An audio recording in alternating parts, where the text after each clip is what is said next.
stand for the pledge of allegiance. Pledge allegiance to the flag of the United States of America and to the republic for which it stands, one nation, under God, indivisible, with liberty and justice for all. Roll call, please. Chair Turner, Here. Vice Chair Phillips, Here. Commissioner McMorris, Commissioner Aguilar, Here. Commissioner Erickson, Here. Commissioner Clemenson, Here. Commissioner Lewis is excused, Commissioner Martin, Here. and we do have a quorum. This meeting has been properly noticed and has been posted in accordance with the open meeting law requirements. First item on the agenda is public comment. During this portion of the agenda must be limited to matters of the agenda for action. Is there anybody here that would like to discuss anything? With that, I'd like to close. Next item on the agenda is possible action to approve the final minutes by reference of the regular meeting of October 28, 2010. So moved. Second. Mr. Chair, this is Brian Scott, I'm the Assistant City Attorney. If you weren't here 2010, you're okay to abstain on those, on the minutes, but if you were, you're able to vote. I was there. Bruce was here, John was here, Rick Turner was here. Perfect. Do I have a second? I have to abstain. I'll second that motion. Anybody else? All in favor? Aye. All right. Those opposed? That motion passes. All right, the first public hearing item is discussion for possible action regarding the continuation of the existing traffic signal impact fee program. Is there anybody here that would like to discuss that item? Yes, members of the committee, thank you all for your time and for your busy schedules. I know between this meeting and the next meeting, it's always challenging trying to find time to participate in some of these gatherings, and this one's an important meeting for us. By way of introduction, I'm Mike Jensen. I'm the CLV Transportation Manager. For the purposes of this committee, I'm the Traffic Signal Plan Administrator as well. And so one of my tasks is to see that as we administer the impact fee program, that we do it according to the city code and the state law. What I'd like to do today is give you an overview of the update. And for those of you that have been here back in the 2010 update, that was what we would consider a much more expansive review. That program established our 2009 to 2019 capital improvement plan. And so here we are in 2015. We've been working our way through that plan, and this is more or less a small update, but one that's required by state law for us to provide. And so a little overview of what we're going to go through today. We're going to review the 2009 to 2019 capital improvement plan for the traffic signal impact fees. We're going to review an updated map to reflect new signals that have been constructed since the last update. We're going to have a little discussion on alternative funding. That's a component of the impact fee program. And we have two recommendations that we're going to make. One recommendation is going to be for the traffic signal impact fee program to remain unchanged, and the other is going to be a recommendation for setting June 2017 as the next scheduled update. And some of the information I'm going to provide you all will be a little explain why that date has been established.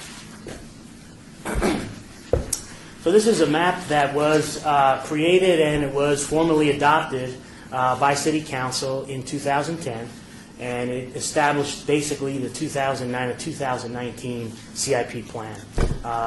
And what I gave you guys some copies. I apologize, my color printer was not working so great when I left, so you have a black and white there.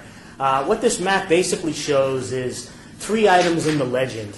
It shows traffic signals that are existing. Those are the signals on the map that are green. It shows traffic signals that were proposed signals. These were signals that were looking over a 10-year period.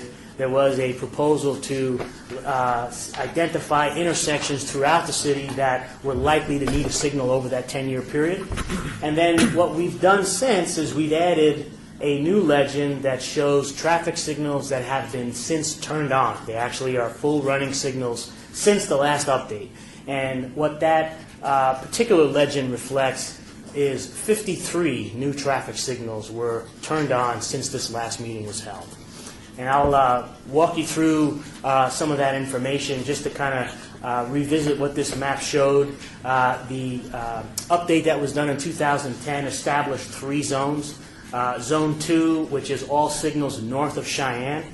Zone 1, which was all signals south of Cheyenne and west of Rancho. And Zone 3 was all signals south of Cheyenne and east of Rancho. And what you find interesting on this map is there's a whole lot of red dots that were reflective of signals that have been turned on in the downtown area. The downtown has had tremendous activity since this last update. And that's why you'll see a lot of signals in that downtown area. So the summary of the findings since we last met, again, 53 new traffic signals were turned on since the 2010 update, and we're not proposing any new traffic signals be added to the 2009 to 2019 CIP.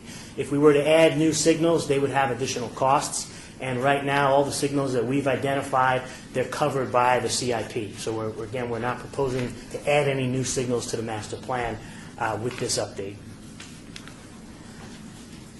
I mentioned alternative funding, and when you look at what was done back in 2010, the 2010 impact fee update, it assumed that over the life of the 10-year CIP, 40% of all traffic signals would be funded by alternative funding.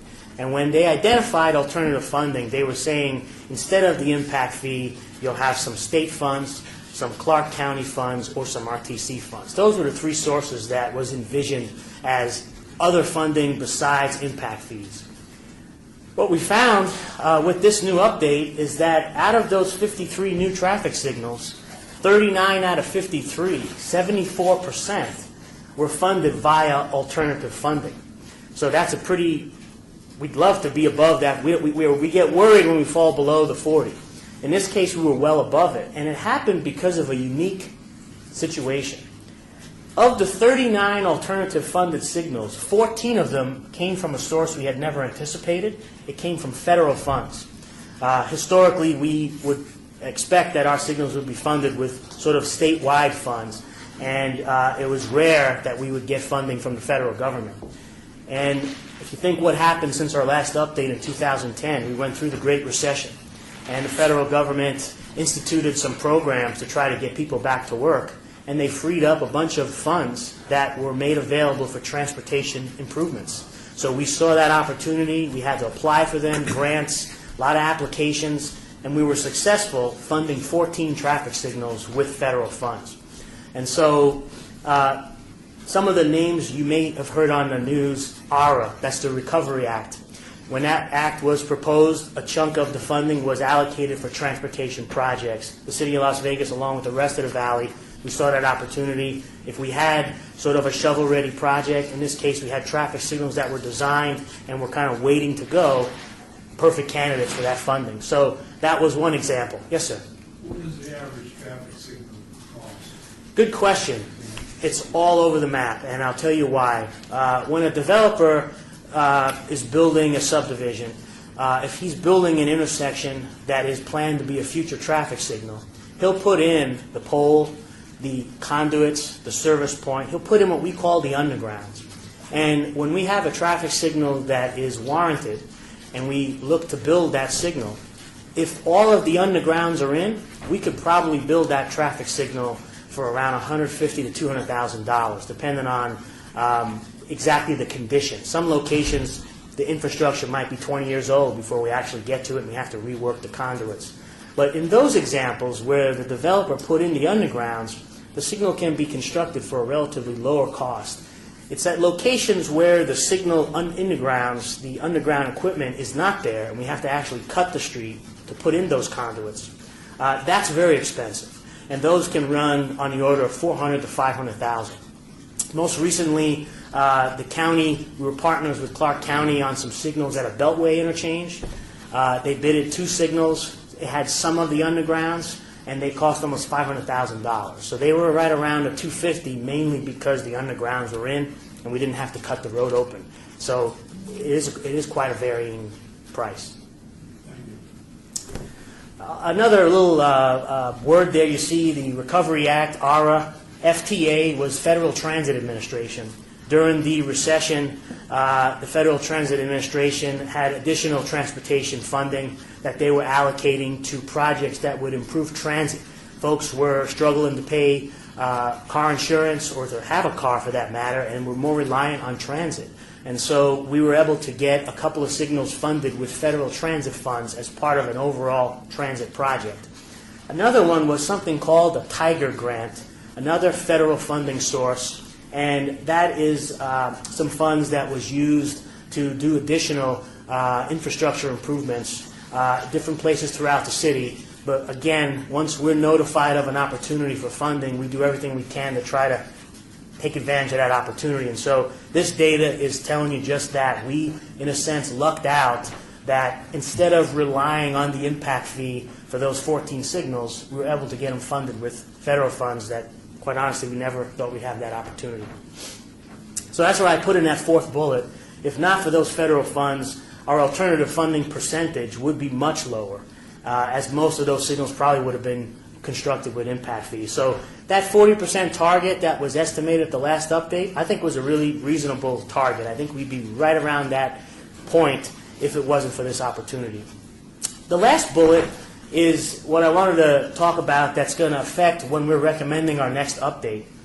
Our ability to continue meeting the 40% alternative funding expectation in the impact fee program may be dependent on passage of a November 2016 statewide ballot question that all of us as Southern Nevadans are probably going to be seeing. It's going to be a ballot question asking voters, do you support the continuation of fuel revenue indexing? And what that is if it was passed in Clark County, the fuel tax that's paid when you buy a gallon of gas would be indexed to some inflationary barometer. And we don't know if it's going to pass. But we definitely won't know until November when the election occurs. Mike, what has changed? The 40% was an achievable percentage in the past. Is it because of the change in our growth rate that we won't hit the 40%, and so the funds just won't be there from the development activity? I mean, perfect question, Bruce, and that's perfect for this particular bullet. The fact is, the gas tax that we pay on a gallon of gas has not changed since 1992 or 3, I believe. So the tax that is generated that allows us to build roadway improvements, including traffic signals. We've built loads of roads all over the valley over the years. When we would build a new roadway project, we put in the traffic signals. Well, that tax that was raised in 1992 doesn't buy the same improvements all these years later.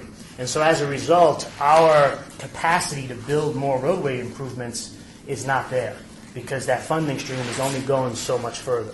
So what this particular ballot question is going to ask is that gas tax that was passed back, I want to say it's 1992, should it be indexed so that it adjusts with inflation? And if it does, then what that means is we'll have more buying power on our capital improvement program, which will allow us to still meet that 40%. If that it makes sense to you, how I'm explaining. well, as a numbers guy, not exactly, because it worked fine from the early 90s on while the community was growing, and therefore the revenue stream was growing. Now I suspect that growth is dramatically less, and so this is a way to replace the component that growth provided in the past, as I see it. I won't argue the merits of that, but I understand. I appreciate that point of view. Quite honestly, all I know is that our capital improvement plan is not as funded as it was. And when I say capital improvement, I mean the entire Southern Nevada roadway infrastructure plan. It's not as fully funded as it was at one time. And I believe it was because our buying power of that gas tax, which is how we fund roadway projects, doesn't buy as much as it once did. And so that particular date, November 2016, if that question passes, then we can anticipate additional revenue will be available to fund more signals, to fund more roadway improvements. And so because of that date is why we recommended that the next update be done in June of 2017, because after the election would occur, let's just say it passes, it would take a couple of months to actually determine what might be the financial impact for looking out multiple years. And so our anticipation is in June of 2017, we would get a working group together to start looking at the impact fee in a much larger, broader view, because we'll be looking to plan the next 10-year CIP. And so just kind of background on how that's a really important question for us as far as whether or not we will have the ability to do alternative funding projects. I want to give you a breakdown of that update. When we looked at those 53 signals, never imagined I'd see such a balanced top three numbers. 14 of 53 were funded by the RTC. That's our Regional Transportation Commission funding. 14 of 53 were funded by federal funds. Those funds we never imagined we'd have an opportunity for. 14 of 53 were funded by the signal impact fee. 5 of 53 were funded by private developer driveway funds. So as an example, what that is those are signals that are not at public streets. Those are signals where a developer wanted to put in a signal at a driveway. The most recent one that was turned on was on Sahara, just east of Wallapai. There's a shopping center on the northeast corner. And in order for that site to work, along with the traffic from a private driveway for an apartment on the south side, they were going to need a traffic signal. There was just so much traffic trying to come out of there. Because it's not a public street, it's a private driveway for a developer, commercial center, and an apartment complex, we could not fund that signal. The public purpose to use our funds for that would not be allowed.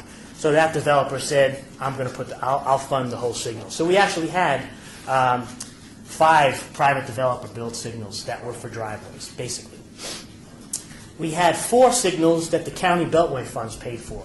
This is where the beltway was being modified in the Northwest, where you had a temporary interchange, and they replaced that interchange, and now it's a full-blown interchange, and they put in the new signals. So those signals were funded by the county. We had 1 signal that was funded by NDOT. Folks who are familiar with the Lake Mead at 95 interchange, when you're coming south on 95, the off-ramp actually takes you to Rock Springs. That used to be a very challenging all-way stop. If you've driven through that, it would be very, very busy.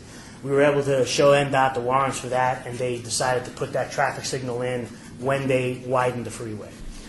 So that was 1 signal funded by NDOT. And then when City Hall was constructed, the building we're in right here, the signal at Clark and Main Street, that was funded by the City Hall expansion. So that's kind of a breakdown of the traffic signals that have been added to the network since we last met. So the recommendations I noted earlier, since we have no new signals to add to the CIP right now, we're recommending that the traffic signal impact fee program should remain unchanged. We have no new signals to add. And then we're recommending that the traffic signal impact fee program should be reviewed again in June 2017. And again, the results and impacts of that November ballot question and its ability to help us continue meeting our 40% alternative funding expectation over the life of the balance of this 2009 to 2019 CIP, it'll be fully understood. We'll know if it fails, then we'll know that we won't have that as an alternative source. And if it passes, we'll have some additional information that hopefully will allow us to continue moving forward. And that's my presentation. I'd be happy to answer any other questions you might have. This is a public hearing item. I see that there's no one here, so I'll go ahead and close the public hearing and open it up for discussion.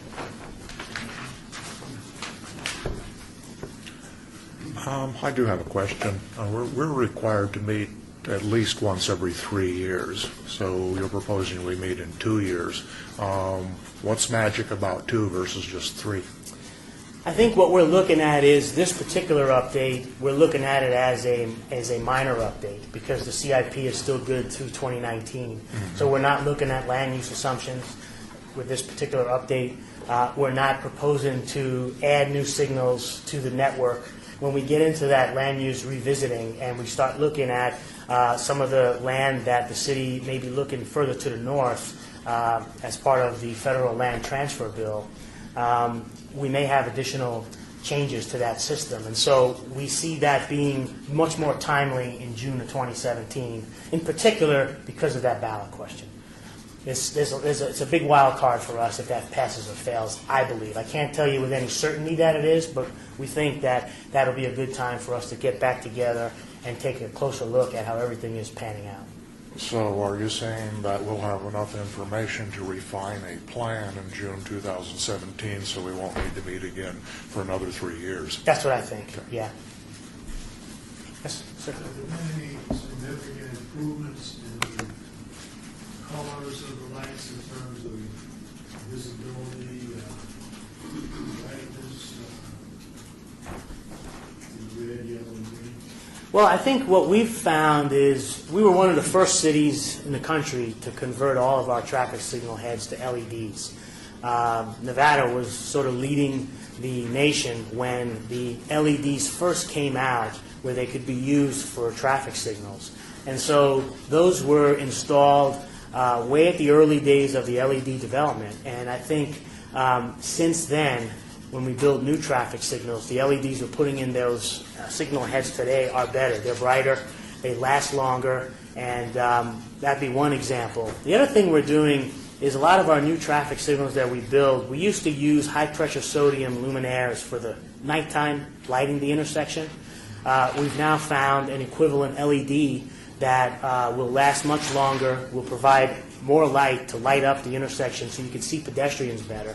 And in fact, we are doing a upgrade project where a lot of the old HPS's high-pressure sodium lights, as they burn out, we're replacing them with this new light, and we're pretty happy with the results we're seeing, that they're going to give us a couple of benefits. They'll light the intersection up better, they'll use less power, and they'll also last a really long time. So the labor cost for our staff to go out and change them every 3 years should go way down. So those are some of the changes that we're seeing in the technology associated with traffic signals. Does that also include the crosswalk lights?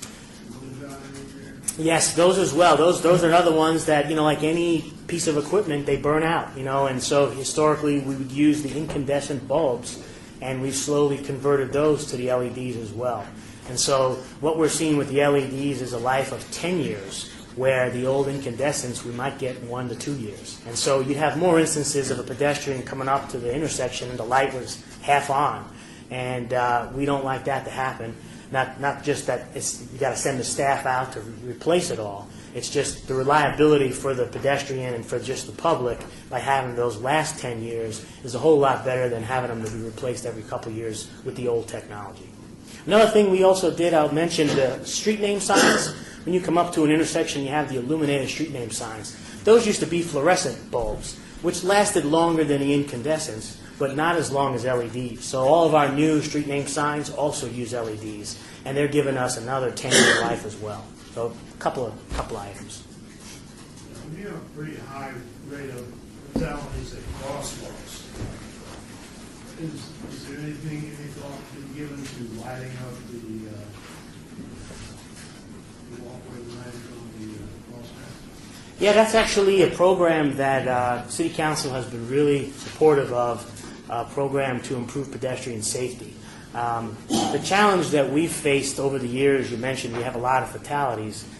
When a fatality occurs in Las Vegas, and I mean southern Nevada, it sounds like it's occurring in the city of Las Vegas. But what we've found is the majority of all pedestrian fatalities are occurring in unincorporated Clark County.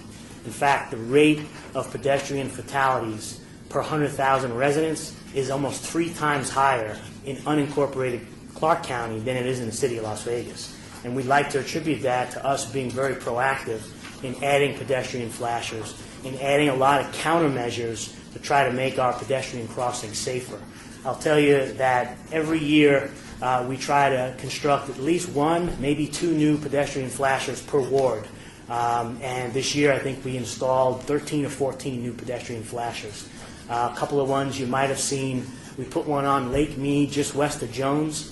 very, very busy crossing there where you have bus stops and you have some fast food restaurants. And I believe we also put one on Decatur at Westmoreland. And basically what we're finding is wherever you have bus stops, you have very high pedestrian crossings. Kind of not a surprise, but those are the locations that we find it's worth doing investment in a pedestrian flasher. So City Council has given us a separate capital improvement allocation just for pedestrian safety. And that's one way that we do it.